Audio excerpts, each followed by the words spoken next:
Mwarakinye neza cyane, murakina muri hamwe, murakina neza, muratsinda Libya ibitsindo 2-2 guca muraronka uburenganzira bwo gukina n'izindi ekipe dusoje kumwe amatimari. Ama rero iyi ni kadoni ndabahaye, agashimwe ndabahaye, motivation ndabahaye. Igihe mwari ino mugomba kuja muri Libya nababwira mwakina neza mugatsinda Libya zobaye miliyoni 50. Areri za miliyoni 50 ndabahaye ngizi izi miliyoni 50 kapiteni. Picha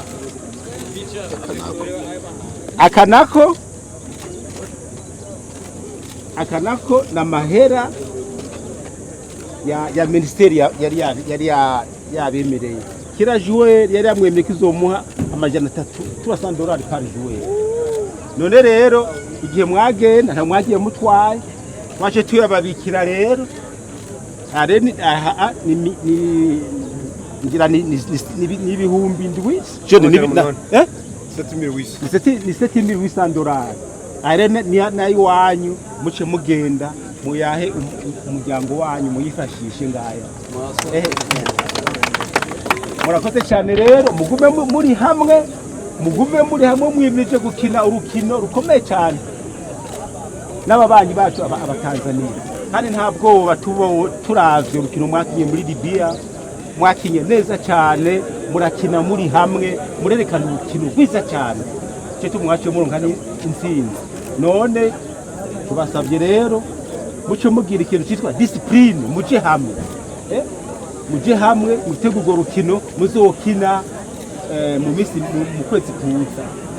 Kwa Mungu murasubira urukino kwa Mungu muzokina na Aigle Noir kandi muzotanga kuri stade Intwari. Tubasabye rero ubu abantu bose bavuga bati Flambeau du Centre niyo kivu ya mbere ngaha, muze muvyerekane ku munsi wa Mungu. Hazohora abantu benshi cyane.